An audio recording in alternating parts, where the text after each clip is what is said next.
गर्मियां शुरू हो चुकी हैं और स्कूल बंद होने वाले हैं। ऐसे में दिल्ली एनसीआर के लगभग हर मिडिल क्लास परिवार के माइंड में बस एक ही चीज चल रही है, एक परफेक्ट समर एस्केप। पहाड़ों की ठंडी हवा, लेकिन उसके साथ आने वाली भारी भीड़ और वो ढेर सारी कन्फ्यूजन। देखिए, मैं जानती हूँ कि छुट्टियां प्लान करने में कितनी परेशानी होती है। तो आज इस एनालिसिस में हम उन सभी बातों को बिल्कुल क्लियर करेंगे जो एक ट्रिप को सच में आसान और यादगार बनाती हैं।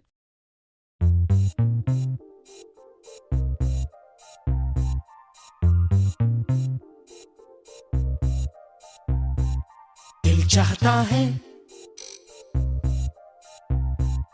दिल चाहता है,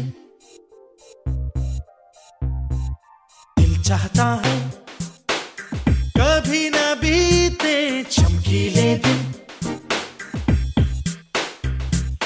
दिल चाहता है, हम ना रहे कभी यारों के बिन।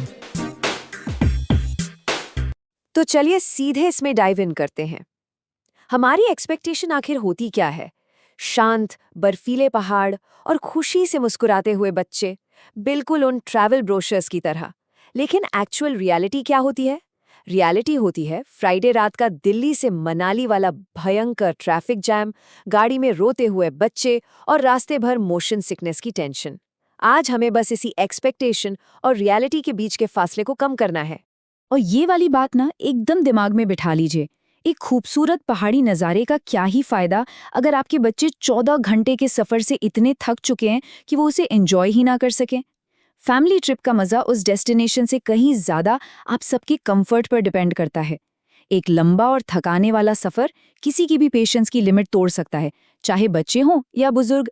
तो आइए इस सेक्शन में बात करते हैं उन 3 सबसे बड़े डील ब्रेकर्स की: सफ़र, बजट और मौसम। अगर इन्हें इग्नोर किया तो ट्रिप पक्का खराब होगी। जरा इस बैड रोड ट्रिप की टाइमलाइन पर नजर डालिए। पहले 2 घंटे सब एकदम खुश होते हैं, गाड़ी में बढ़िया गाने चल रहे होते हैं।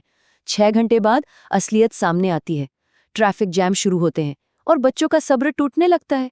10 घंटे होते होते मोशन सिकनेस यानी चक्कर और उल्टियां शुरू हो जाती हैं और 14 घंटे बाद टोटल एग्जॉशन और कलेश। बस यही वजह है कि छोटे बच्चों के साथ किसी भी रोड ट्रिप को 10 से 12 घंटे के भीतर ही रखना सबसे ज्यादा जरूरी है। 1 लाख रुपए से ज्यादा? क्यों? प्रीमियम बजट का ये नंबर देखकर लग गया ना थोड़ा झटका। ये आजकल के समर प्राइसिंग की बिल्कुल नंगी सच्चाई है। गर्मियों की छुट्टियों में पहाड़ों पर, खासकर मनाली या कश्मीर में, होटल्स और ट्रांसपोर्ट के दाम आसमान छूते हैं। अब इस स्लाइड पर जो डेटा है वो बहुत दिलचस्प है। एक आम मिडिल क्लास परिवार के लिए रियलिस्टिक बजट आखिर होता कितना है? देखिए, 4 लोगों के लिए 4 से 6 दिन का खर्च अगर हम लगा के चलें तो एक बेसिक बजट ट्रिप आएगी लगभग 30,000 रुपए के आसपास।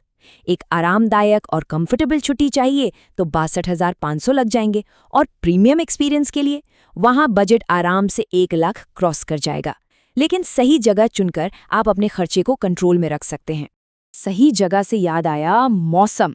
देखिए, बर्फ देखना तो सबको अच्छा लगता है, लेकिन लेह जैसी बहुत ज्यादा ऊंचाई वाली जगह या जहां बहुत कड़ी ठंड हो, वहां छोटे बच्चों और बुजुर्गों के बीमार पड़ने का पूरा डर रहता है। इसलिए 12 से 25 डिग्री सेल्सियस का तापमान एकदम स्वीट स्पॉट है। ये हर उम्र के लोगों के लिए सबसे सेफ और आरामदायक होता है। चलिए आगे बढ़ते हैं और देखते हैं फाइंडिंग द परफेक्ट मैच, यानी आपके परिवार की जरूरतों के हिसाब से सबसे सही जगह ढूंढना। और ये टेबल इस बात को ब्रिलियंटली इलिस्ट्रेट करती है। देखिए, अगर छोटे बच्चे हैं तो शिमला, नैनीताल या मसूरी बेस्ट है, क्योंकि सफर छोटा होता है। अगर दादा दादी साथ हैं तो शिमला चुनिए, जहां उन्हें पैदल ज्यादा ना चलना पड़े। और अगर पूरी फैमिली एडवेंचर लवर्स हैं तो मनाली या लेह का रुख कीजिए। पॉइंट ये है कि दूसरों की देखा देखी में ब्लाइंडली डेस्टिनेशन बिल्कुल मत चुनिए। तो अब आप सभी जरूर सोच रहे होंगे कि भाई, इन सभी बातों को, मौसम, खर्च, सफर को मिलाकर एक आम परिवार के लिए बेस्ट ओवरऑल डेस्टिनेशन आखिर है कौन सी? और इसका क्लियर विनर है मनाली। देखिए, अगर आपके परिवार में बच्चों की उम्र 5 से 18 साल के बीच है तो मनाली ओवरऑल सबसे बेहतरीन ट्रिप साबित होती है। गर्मियों में आसानी से बर्फ मिल जाती है, बच्चों के लिए बढ़िया एडवेंचर एक्टिविटीज़ हैं, अपने पसंद का नॉर्थ इंडियन खाना आसानी से मिल जाता है, और 30,000 से 70,000 के बजट में एक बड़ी मज़ेदार वेकेशन हो जाती है। लेकिन 2 और कमाल के विकल्प हैं। अगर आप पहली बार जा रहे हैं और बजट थोड़ा टाइट है तो नैनीताल आपके लिए बेस्ट है। सफ़र छोटा, झील में बोटिंग और खर्चा सिर्फ 18 से 45 हज़ार के बीच। वहीं दूसरी तरफ अगर परिवार में बुजुर्ग हैं तो शिमला का कोई मुकाबला नहीं। वहाँ टॉय ट्रेन का अनुभव है और रास्ते इतने आसान हैं कि उन्हें थकान नहीं होती। देखिए, अगर अभी भी बहुत कंफ्यूजन हो रहा है ना, तो दिमाग में बस इन सेफ 4 का नाम फीड कर लीजिए। शिमला, मनाली, नैनीताल और मसूरी। एक मिडिल क्लास परिवार के लिए ये 4 जगह सबसे भरोसेमंद है। यहाँ मौसम, बजट, सेफ्टी और आराम का एकदम परफेक्ट बैलेंस मिलता है। यहाँ जाने पर आपकी ट्रिप फ्लॉप होने का रिस्क लगभग खत्म हो जाता है। चलिए, अब इस एक्सप्लेनर के आखिरी और सबसे ज़रूरी हिस्से की बात करते हैं, एल्डर सिबलिंग सर्वाइवल टिप्स। कुछ ऐसी बेसिक बातें जो असल में आपकी ट्रिप और आपकी सैनिटी बचा सकती हैं। तो सबसे क्रूशियल पॉइंट है आपका लॉजिस्टिक्स। अप्रैल आते ही होटल्स के दाम ऐसे बढ़ते हैं जैसे रॉकेट, इसलिए 30 से 45 दिन पहले ज़रूर बुक कर लीजिए। और सबसे बड़ी गलती जो हम अक्सर करते हैं, फ्राइडे या सैटरडे रात को दिल्ली से निकलना। भाई साहब, वीकेंड पर निकलने का मतलब है ट्रैफिक जाम्स में 4 से 6 घंटे का फ्री का इजाफा। कोशिश करें कि डायरेक्ट वॉल्वो या ओवरनाइट ट्रेन लें, बच्चे उसमें सोते हुए आराम से सफ़र कर लेते हैं। एक और बात जो हमेशा ध्यान रखनी चाहिए, घुमावदार पहाड़ी रास्तों पर आधी रात को कोई खुली हुई दवाई की दुकान ढूंढना किसी बुरे सपने से कम नहीं होता। इसलिए अपनी फैमिली मेडिकल किट पहले से तैयार रखें। उसमें मोशन सिकनेस यानी उल्टी की दवाएं, बेसिक बुखार की दवाएं, एल्टीट्यूड सिकनेस और सर्दी खांसी की सिरप जरूर होनी चाहिए। और हाँ, एक छोटा सा लेकिन बहुत ज़रूरी रिमाइंडर, पहाड़ों में मई या जून की धूप चाहे दिन में कितनी भी अच्छी लगे, रातें हमेशा बहुत ठंडी होती हैं। मैं ये नहीं कह रही हूँ कि बोरी भर के गर्म कपड़े ले जाइए, लेकिन कम से कम लेयर्स में पहनने वाले गर्म कपड़े ज़रूर पैक कीजिए। बच्चों और बुजुर्गों के बीमार पड़ने का रिस्क हम नहीं ले सकते।